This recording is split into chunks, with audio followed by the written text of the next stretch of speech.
Hey guys, I'm Daddy here today, and Dragon Ball Legends has released the 9th video and stuff, and honestly it was an interesting one.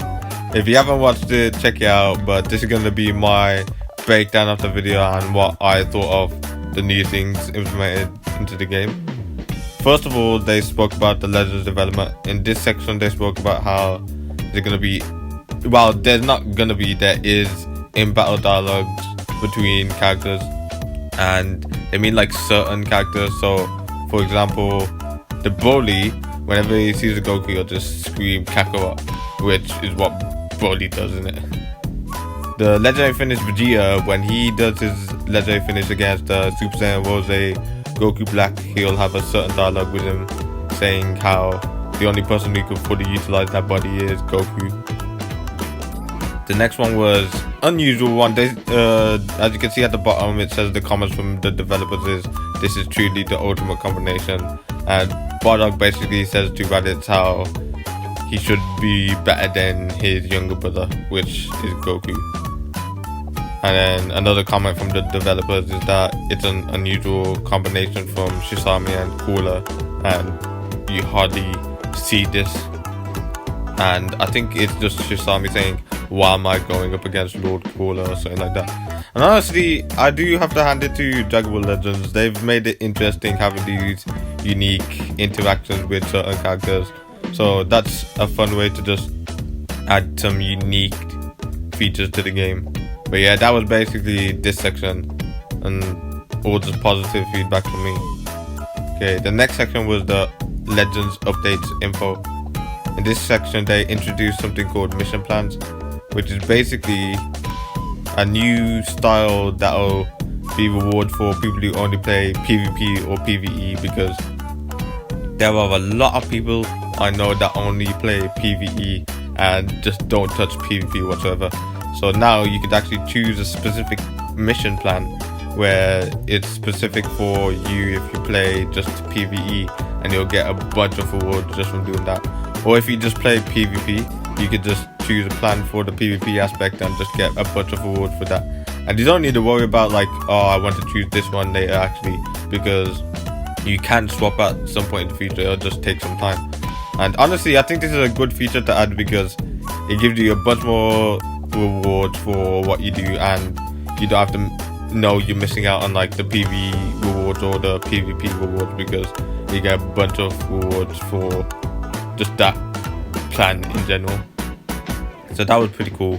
The next section was they talk about the battle version that's coming 2.3, and they say how after Rising Rush now you won't be like, let's say your Rising Rush gets guessed, you won't get like a chance to just get comboed to death and just lose. You'll be set to like a neutral place where you could start battling like you started the battle again, which I think is kind of cool.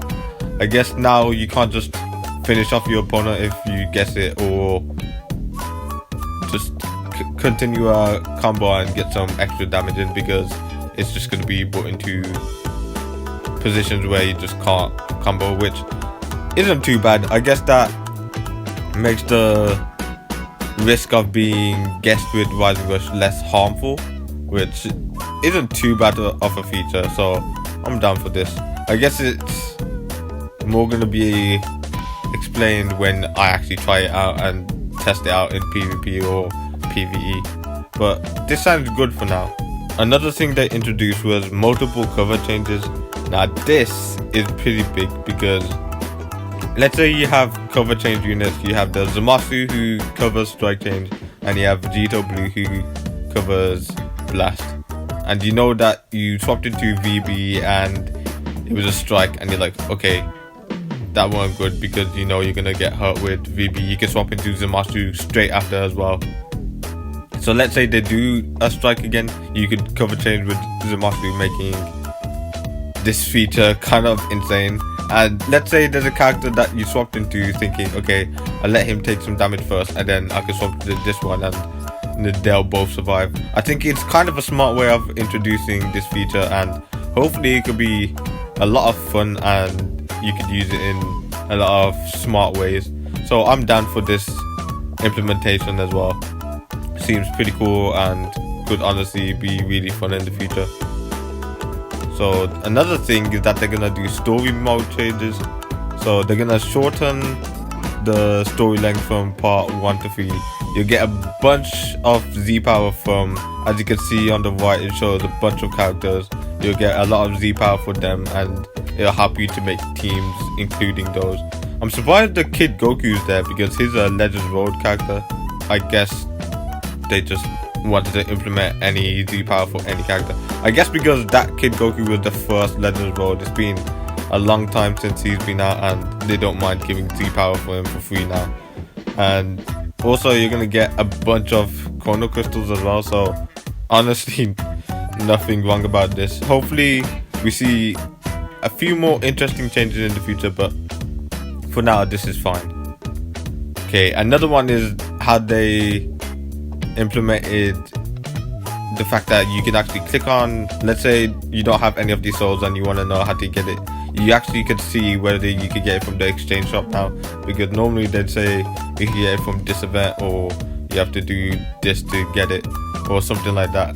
Now you could actually see where in the exchange shop you could get it from. You could go to the exchange shop and just collect them with whatever you have to swap them with, which honestly is a really good introduction, because this feature I've been wanting for a long time now, because there'll be so many times where I'm like, okay, I know I could get this from the exchange shop, can you just take me there, because I'm checking how much I've got and I just don't have enough. So honestly this is a good feature to have. Okay, for Legends news, they spoke about how the Broly for the sagas from the movie, I'm pretty sure he's green, he gets a Zenkai awakening, and as you can see his attack power gets strengthened and he gets huge power up once his health drops below a certain point. Now that seems kind of scary, how the less health he gets, the more powerful he gets, because I wonder how they'll do that, like maybe less than 50% he'll get plus 40% to strike or something like that. It's just pretty scary, and he will also be dealing more damage to Saiyans and Hybrid Saiyans at max awakening. So I guess if you get into Zenkai 7, one of his unlocked abilities will be plus 40% to Saiyans and Hybrid Saiyans or something like that, which honestly seems good.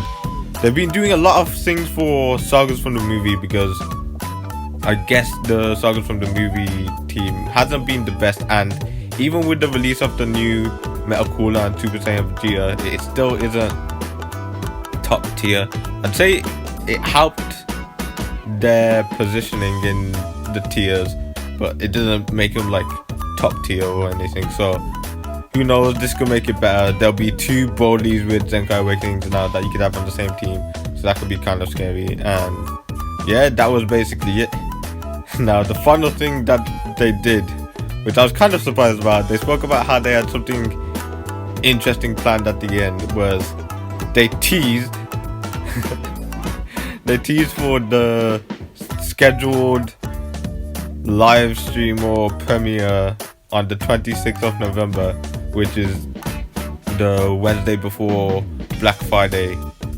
They teased how they're gonna have some reveals and stuff for then, which is honestly interesting. We were all expecting a new character, come on, let's all face it. We were expecting something for the Black Friday characters coming soon. Maybe UI Goku, Corrupted Zamasu, Spirit Sword Trunks, stuff like that. But instead they said there's going to be a reveals and stuff stream right before Legends Festival starts. A standby campaign now running on our special event site, which was very anticlimactic, I guess, but at least we have something to look forward to on the 26th. You have to always think of the positives, never just think of the negatives, otherwise you'll just run into a miserable time. But yeah, honestly this is exciting and I'm kind of excited for it. Hopefully there's a lot of cool things that are revealed and a lot of other interesting stuff that is revealed. So anyway guys, I hope you enjoyed. If you did, hit that like button, and if you want to see more in the future, subscribe.